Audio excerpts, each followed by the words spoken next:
Hello class, let's review conditional logic and expressions.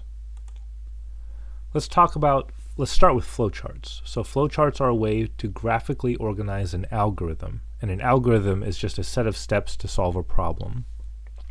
So to solve a problem, there are certain logical elements I need to be able to implement. For example, I need to be able to implement inputs and outputs and calculations. Well, we've learned so far to implement an input in C#, I can use readline. And to implement an output in C#, I can use write and writeline. And to implement some work, I can use algebraic expressions. The next logic block we have to be able to implement in order to solve most problems is a conditional block. And that conditional block works by we test a condition, and if the condition is true, we branch in one direction in our code, and if it's false, we branch in another direction. So the condition block allows our programs to make decisions and adjust the flow of our program accordingly. In order to store this true-false value, we need a new data type, and that data type is called a Boolean data type, or bool. So a Boolean data type holds the literal values true or false. Now, true and false in C#, these aren't strings, they are values, just like the number 1 is an integer value. So lowercase true is a Boolean value. Lowercase false is a Boolean value. To create these tests, these conditions, we need conditional operators. Just like we have algebraic operators, plus, minus, multiplication, and so on, we have 6 conditional operators that allow us to do conditional tests.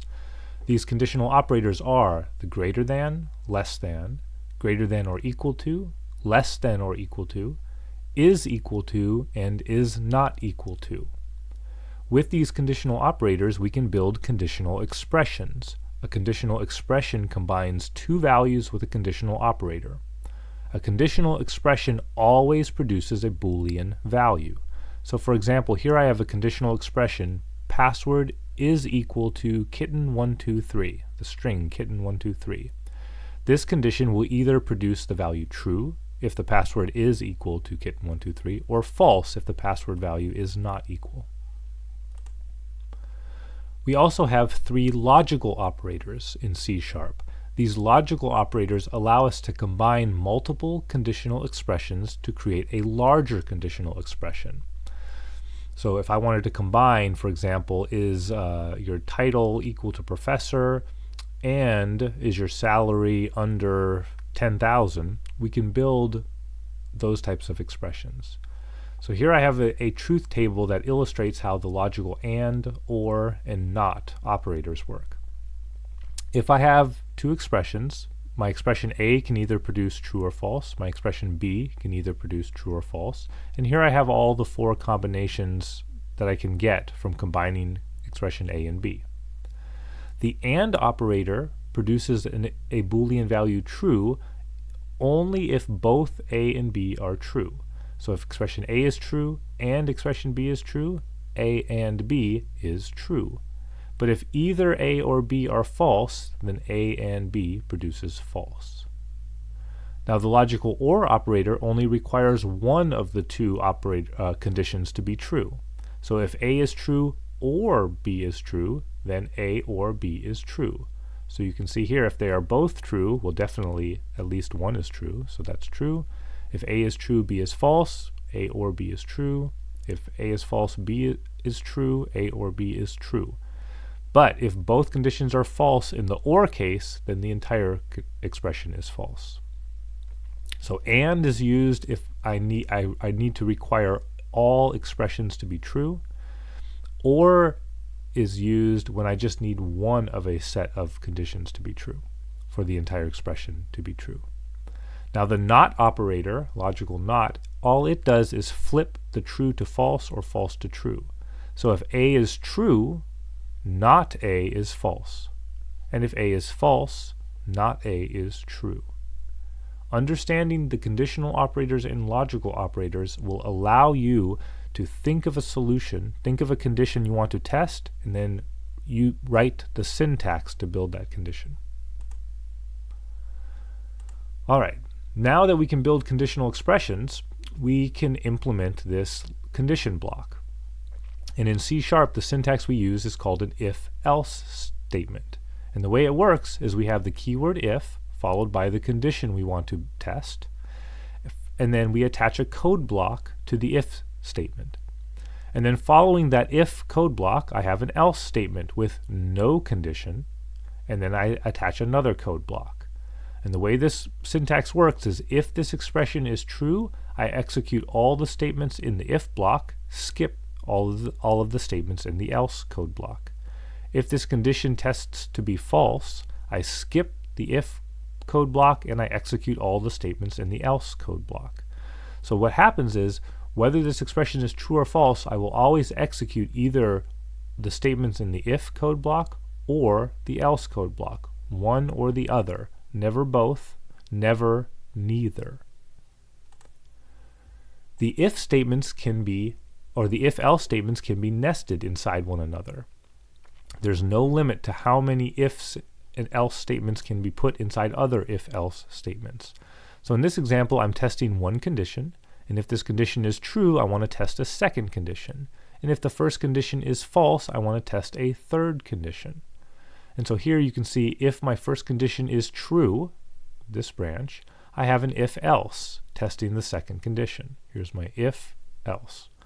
Inside my else code block of my first condition, that's the false leg, I have another if-else condition testing the third condition. And so these if-else statements can be put inside either code block of an if-else syntax. There are some special cases to the if-else syntax. So for example, the else condition is always optional.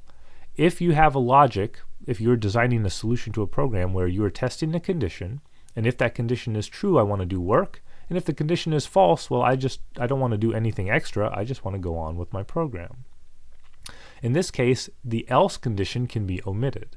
So I can just have an if statement. If some condition is true, I do the extra work. If this condition is false, I just skip the if block and go on with my code.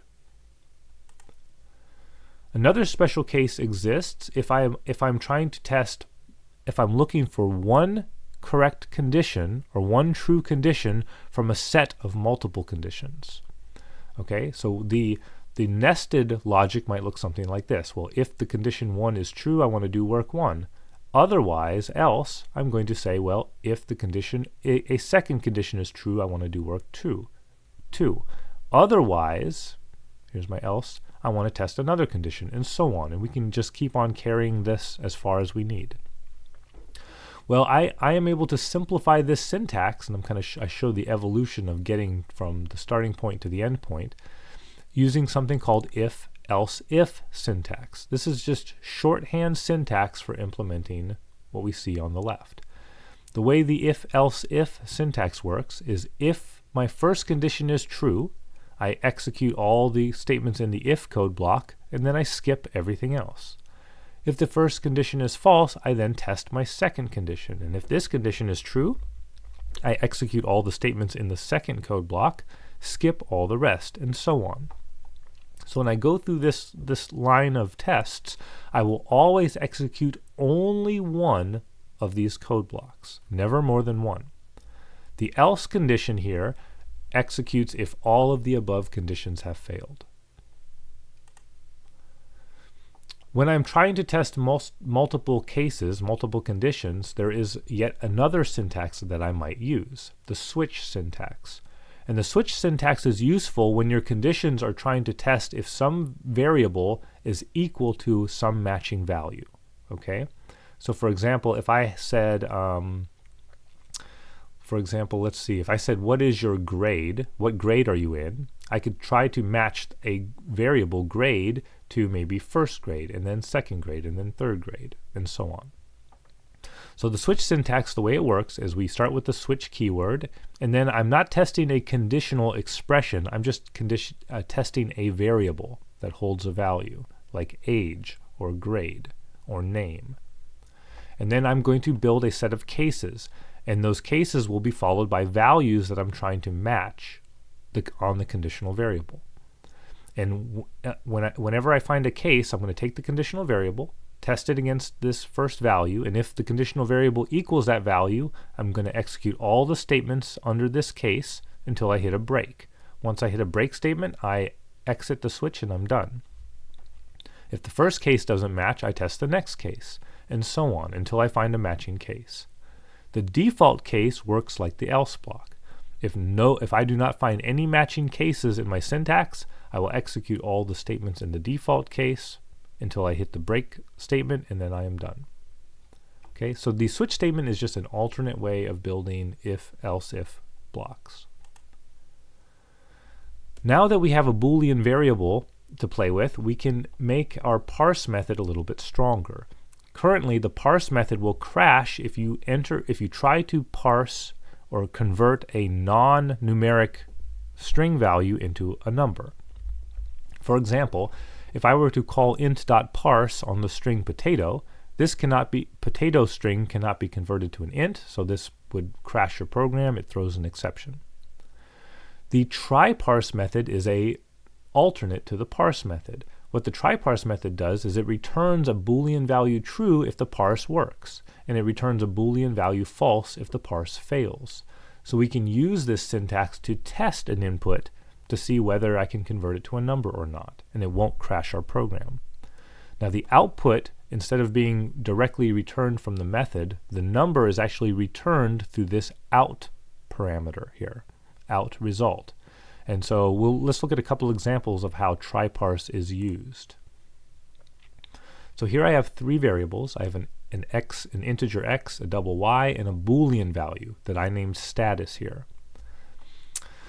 Every time I use TryParse, two values are going to be changed. The status value is going to be set via the return Boolean value from TryParse, and the integer or double variable is going to be set here.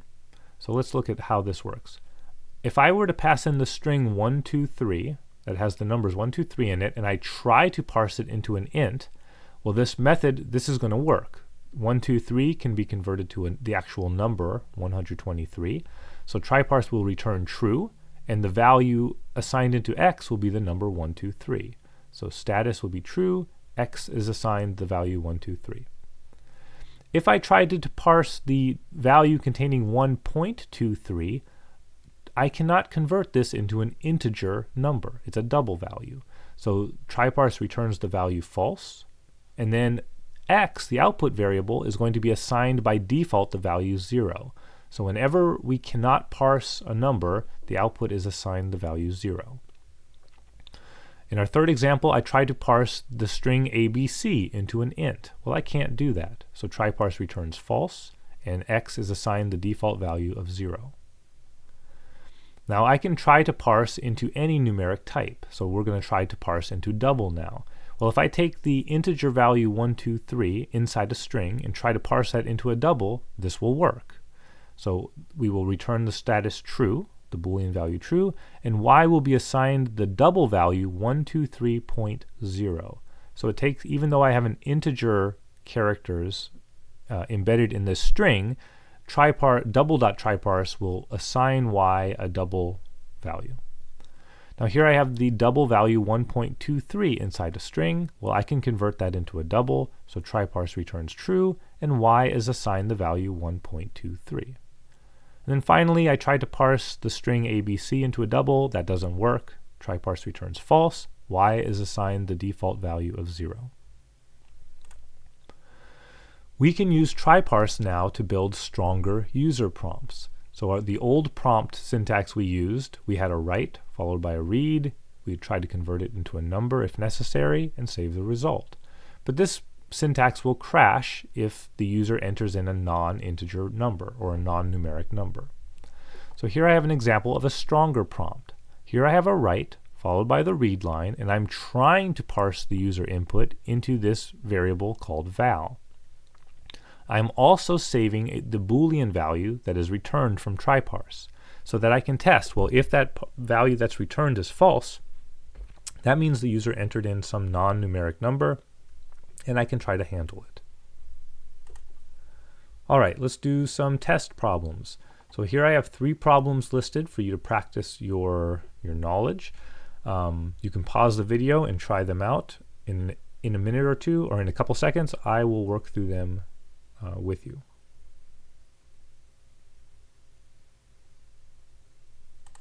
All right, let's work through these 3 problems here. First problem said, prompt the user to enter their age.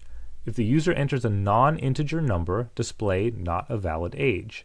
Otherwise, display how old they will be next year. So I want to do 2 different things depending on what the user entered. So I'm going to need some type of conditional logic and an if statement. So let's make this work. First, we'll prompt the user to enter their age. We're going to need a variable to hold their age. So I'm going to say int age. And I also need a variable to hold, because the user is entering in a numeric value, I don't know that the user is going to enter a correct numeric value. So I'm going to need to use TryParse to test. TryParse returns a Boolean variable or a value, so I need a Boolean variable to hold that value. So I'm going to create a variable called parse OK. And now let's build our prompt. I'm going to say console.write, enter your age.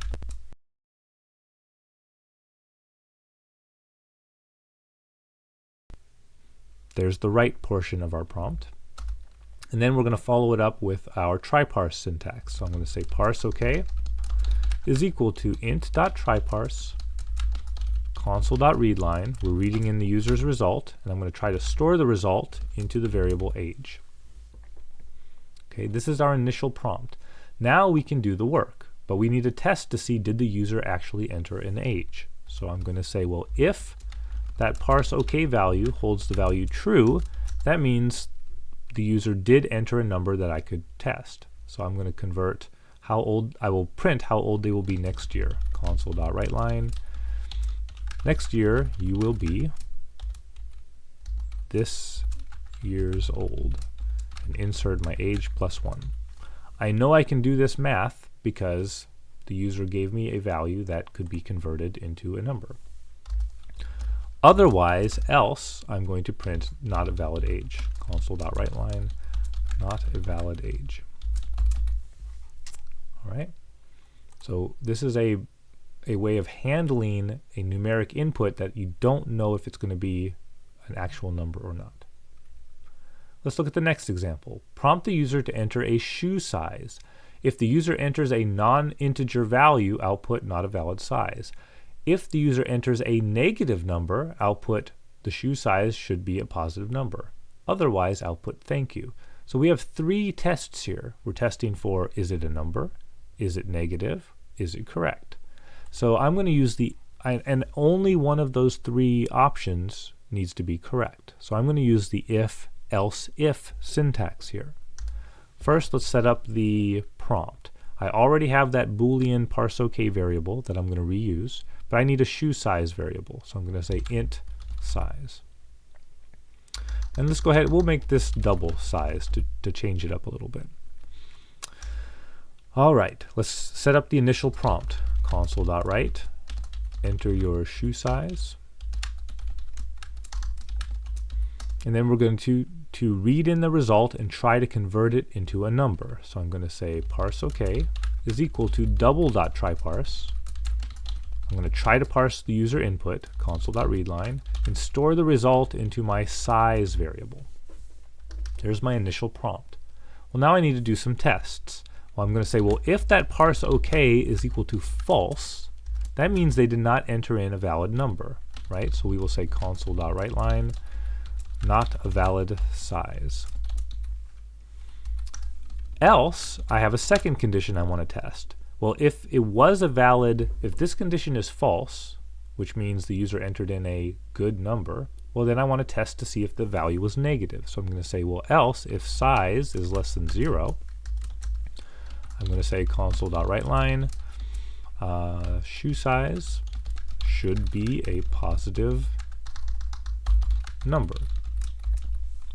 And then finally, well, if it's not a bad number, and if it's not negative, it should be good. So we're going to output thank you. Console.writeline, thank you. And here I'm going to put a little new line to separate this example from the previous one when we test them. All right, Let's look at the final example. Prompt the user to enter the length and width of a room in meters. If either input is not a number or a negative value, output an error message and end the program. Otherwise, calculate and output the area of the room. So now I have several tests I need to do here, and we can actually implement this logic in multiple ways. I'm going to show you one way. So we want to first prompt the user to see for a number and then test to see if we can convert it. And we need to test if it's negative. And well, let's just kind of start and see where it goes. First, let's prompt for the length. So this is going to look very similar to the examples we did above. First, I'm going to say, let's create some variables. We're going to say double length. I'll make a width, and I already have my parse OK value, so I'm going to reuse that. Let's get the first length prompt going. Console.write, enter a room length in meters. And then let's read it in. So I'm going to say parse OK is equal to double.TryParse, console.readline, store the result in my length variable. All right, this is my first prompt, so now I'm going to do a test, and I'm going to use logical operators to combine a couple conditions here. I'm going to say, well, if the parse OK is true, that means the parse was good, and the length is greater than 0, and the number is not, we'll say, greater than or equal to 0. So I'm testing here if the parse is good and the length is not negative, right? The length is positive. I use the AND operator because I want both of these conditions to be true. Both conditions must be true for this to be a good value. So if in this case, I can prompt for the width. But if this case is false, if either of those conditions are not true, then there's an error message. So I'm going to say console.writeLine input error, and we end the program. Now, let's continue with the good prompts. So we're going to do our next prompt. I'm going to say console.write, enter a room width in meters, and we're going to say parse OK is equal to double.TryParse, console.readline, out width. Notice here I'm reusing my parse OK variable. That's okay because I've already tested that my first prompt was good, so I can reuse this variable now. I don't need to hold on to that value. I can replace it with my next prompt status. Now let's test. We're going to say, well, if that second parse OK is good, and the width is greater than or equal to 0. So if the second parse is good, and so on, well, then I can calculate the area and output results. Otherwise, I'm going to attach an else block here. Well, if that value is bad, I need another error message. So I'll just copy that input error message here. In my if code block, my second if code block, this is where the first parse was good, the second parse and number was good. Let's calculate our results. I'm going to say double area is equal to length times width, and we'll spit out the results. Console.writeLine. The area of your room is, let's go ahead and display it to 2 decimals. There we go.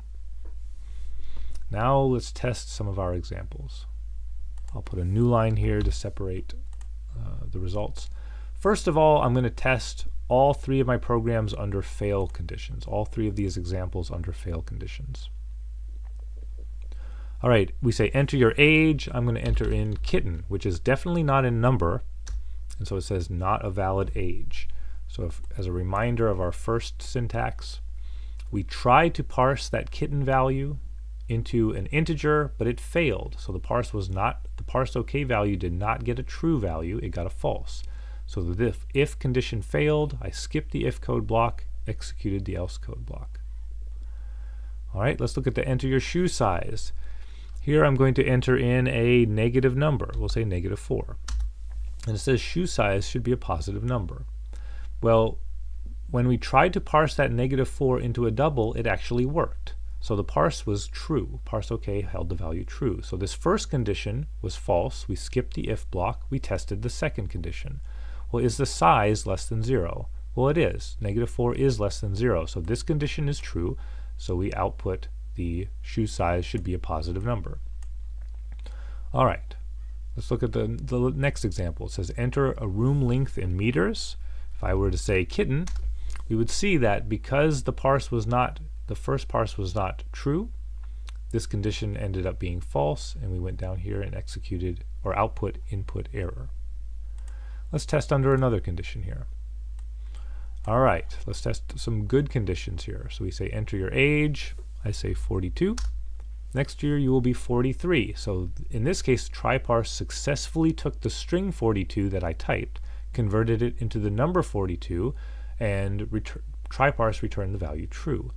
So I was able to run so this if statement was true. I executed all the code in the if code block. We skipped the else code block.